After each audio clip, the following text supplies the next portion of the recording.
ராமாபுரம்ங்கிற ஊர்ல சீதா கீதான்னு அக்கா தங்கச்சிங்க இருந்தாங்க. சின்ன வயசுலயே அவங்க அம்மா அப்பா இறந்துட்டதால ஊர்ல இருக்க கோவில்ல வேலை செஞ்சு அங்க இருக்கிற சின்ன வீட்டுல தங்கி வாழ்க்கைய ஓட்டிட்டு வந்தாங்க. சீதா கீதா ரெண்டு பேருமே ரொம்ப அழகா இருப்பாங்க. எல்லார்கிட்டயும் அன்பா பேசுவாங்க. சொந்த பந்தம் யாருமே இல்லைங்கிறதால கோவிலுக்கு வர்ற பக்தர்களை எல்லாம் அத்தை மாமான்னு கூப்பிட்டு உரிமையா பழகுவாங்க. இவங்க இப்படி கோவில்ல வேலை பார்த்து கஷ்டப்பட்டுட்டு வாழ்றதுனால இவங்களோட சொந்தக்காரங்க யாரும் இவங்கள மரியாதையா பார்க்க மாட்டாங்க. இவங்கள ஒரு மாதிரி மட்டமா தான் நினைப்பாங்க. ஒரு நாள் கோவில்ல பூஜை முடிச்சதும் சீதாவும் கீதாவும் வெளியில பிரசாத கொடுத்துட்டு இருக்காங்க. அப்ப சாந்தம்மா அங்க வர்றாங்க. என்னத்த, எப்படி இருக்கீங்க? நாங்க நல்லா இருக்கோம் சீதா, நீங்க எப்படி இருக்கீங்க? அந்த கடவுளோட அருளால நாங்களும் நல்லா இருக்கோம் அத்த.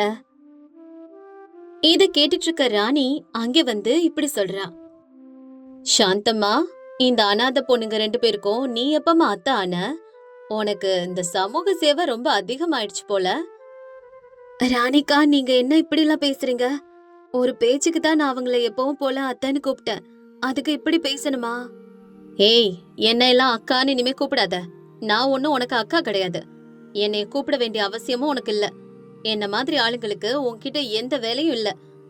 இன்னொரு தடவை அக்கா கொக்கான்னு கூப்பிட்ட நான் சும்மா இருக்க மாட்டேன். ராணி, என்ன இது, விடு. பாவம், அதுங்க தப்பா என்ன பேசுச்சுங்க? எதுக்கு இப்படி நீ கத்துற? சாந்தம்மா ராணிய அங்கிருந்து கூட்டிட்டு போறாங்க. ராணி பேசுனத கேட்டு சீதாவும் கீதாவும் ரொம்ப கஷ்டப்படுறாங்க. வேலை முடிச்சும் வீட்டுக்கு வந்து அந்த பேச்சையே நினைச்சு வருத்தப்படுறாங்க. அப்ப சீதா கீதா கிட்ட இப்படி சொல்றா. என்ன கீதா, இன்னும் அந்த ராணி பேசுனதே நினைச்சு வருத்தப்பட்டுட்டு இருக்கியா? உனக்கு கஷ்டமா இல்லையா? நம்ம யாருமே இல்லாத அனாதைங்கன்னு அசிங்கமா பேசுறாளே, உனக்கு வலிக்கலையா? சின்ன வயசுல இருந்தே நாம இப்படிப்பட்ட வார்த்தைகளை எவ்வளவோ கேட்டுட்டோம். அதுக்கே வருத்தப்பட்டுட்டு இருந்தா காலம் ஓடாது. அதனால அவங்க பேசுறத பத்தி எல்லாம் கவலைப்படாத. நம்ம வேலையை நாம பாப்போம்.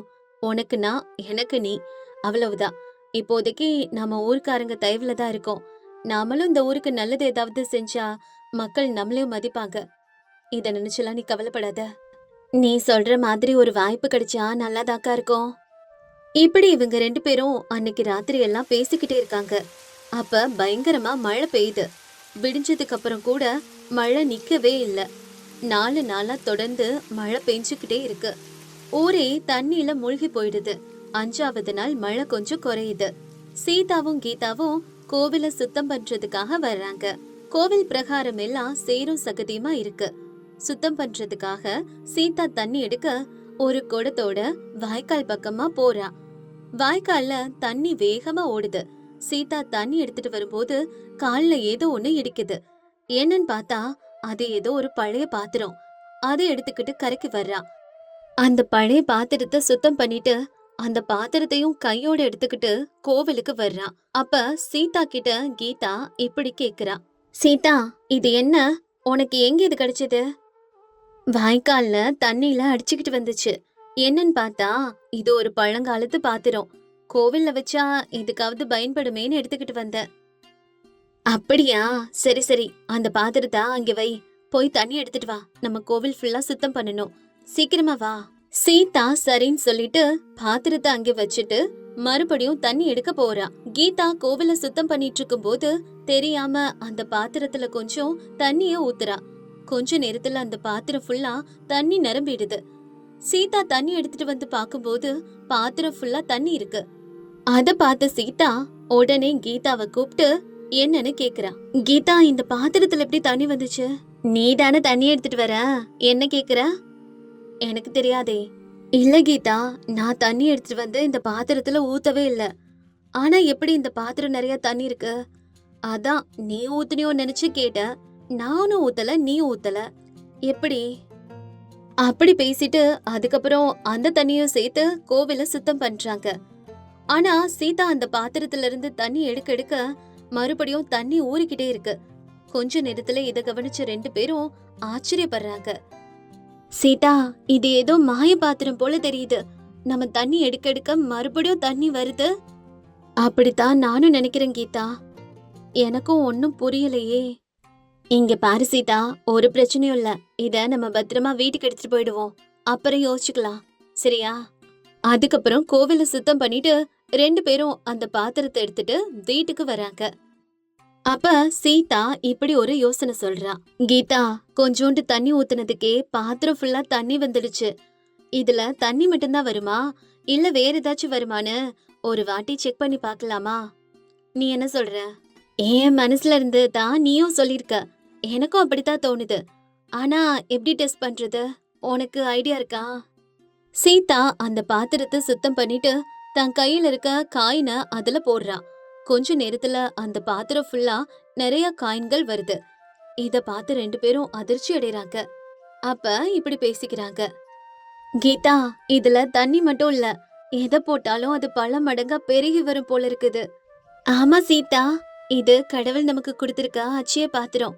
இத நம்ம சரியா பயன்படுத்தணும். ஆமா கீதா, இந்த ஊர்ல நம்மள மதிக்காதவங்க தான் அதிகம்.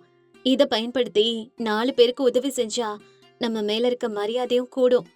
நான் சொல்றது சரிதானே? நீ என்ன நினைக்கிற? ரொம்ப சரி. இப்படி இவங்க பேசி முடிக்கிறாங்க. அன்னைக்கு ராத்திரியும் ரொம்ப அதிகமா மழை பெய்யுது.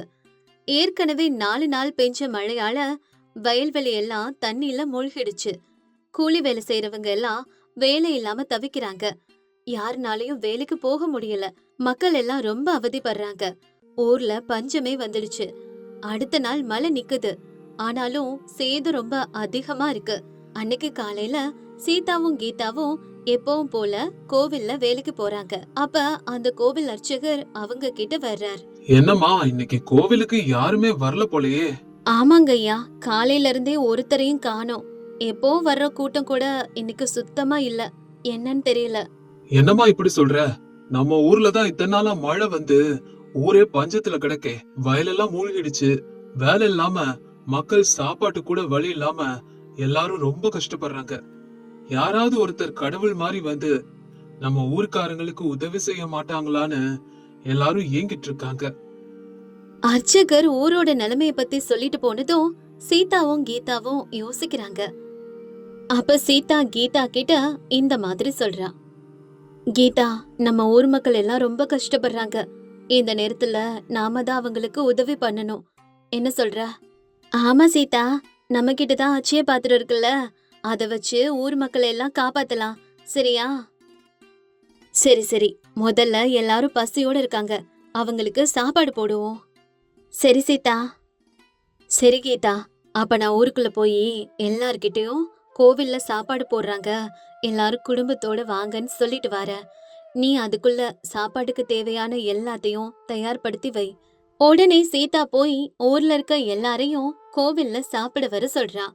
அதுக்குள்ள இங்க கீதா அச்சய பாத்திரத்தை வச்சு சாப்பாட்டுக்கு தேவையான எல்லாத்தையும் தயார் பண்ணி வைக்கிறா. மதியம் ஊர் மக்கள் எல்லாரும் கோவிலுக்கு வர்றாங்க. சீதாவும் கீதாவும் எல்லாருக்கும் சாப்பாடு போடுறாங்க. மக்கள் எல்லாரும் பசியோட அந்த சாப்பாட வாங்கி சாப்பிடுறாங்க.